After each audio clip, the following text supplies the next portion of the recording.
Okay. Today we will discuss about the data warehousing and here a multi-tier architecture.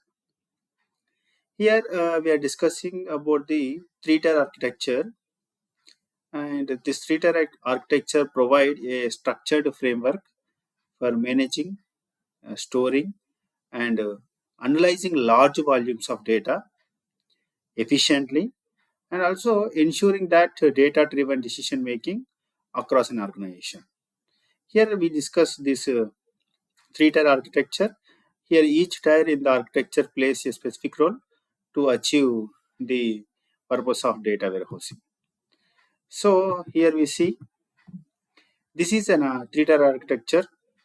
See here we are having operational databases and external sources. These are the heterogeneous sources we are having, and these sources we have to load into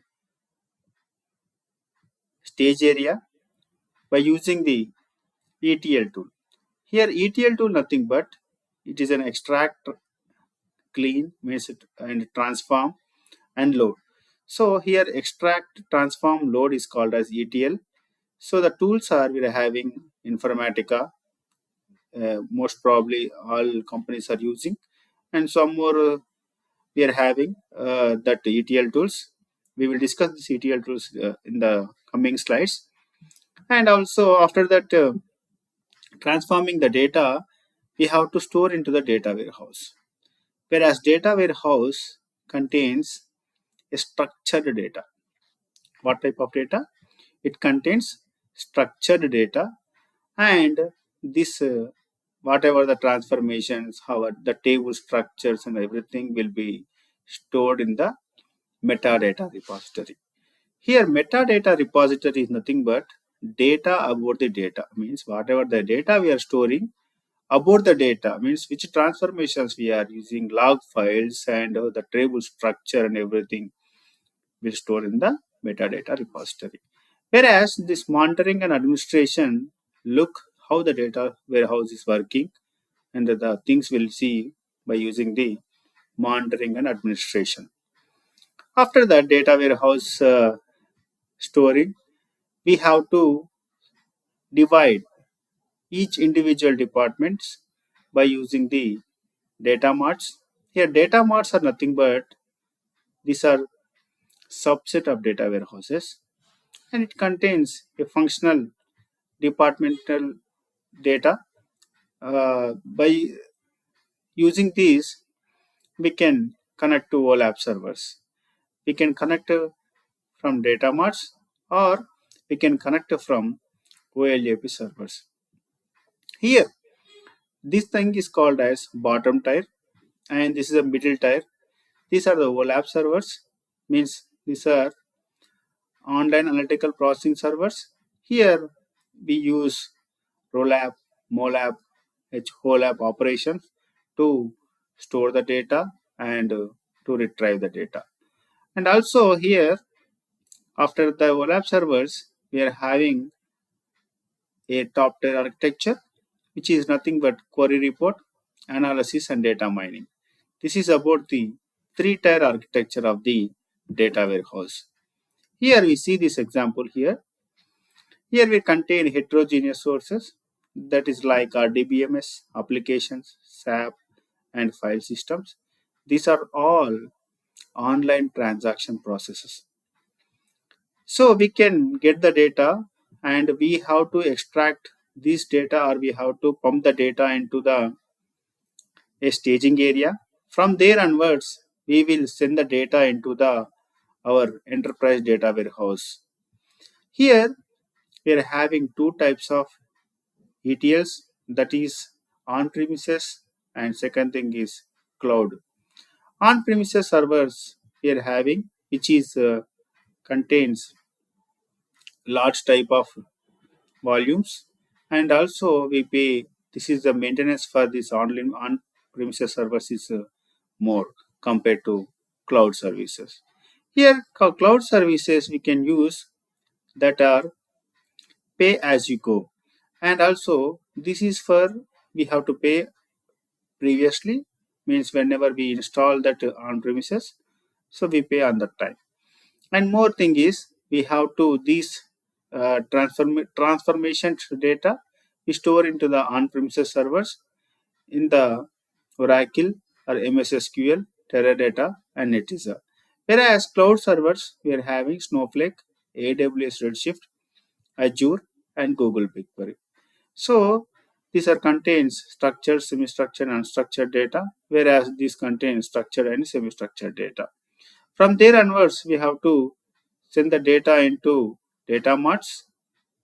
We have to send the data into data marts. From there onwards, we are sending uh, the business analytical reports by using the Tableau or Power BI. Okay, we seen here bottom tier. This one is the bottom tier. We will uh, explain here each and every thing by using the coming slides. We see here. Okay, this is the bottom tier, and this is used for the data integration and preparation. So we are having their operational databases and external sources. We are having operational databases as well as external sources. You see, those operational databases are here. These are the transactional systems and where data is collected, and the external sources are such as API files as well as uh, third-party data sets. Those are comes under the external files. Okay, and coming to the ETL, here ETL is nothing but extract, transform, load. So extract means what here? Extract means data is gathered from diverse sources and clean the data here by using the clean. So here clean is nothing but remove inconsistency or inaccurates or zeros or NA values or more. So we have to clean the data. And transform means here the data is converted into a consistent format suitable for analysis. Means we have to store in the data in the form of structured format. So load is nothing but here processed data is loaded into the data warehouse. So we see in there metadata repository. So here is metadata repository is nothing but it stores metadata, which is nothing but information about the data such as definitions, lineage, transformation rules. And next here, the middle tier we seen, that is OLAPS layer. So here the components are data warehouse. So here the centralized repository, a data warehouse, nothing but it stores integrated data, and data is organized into schemas. So in the whenever we need to store the data in the data warehouse, we have to go with the schemas.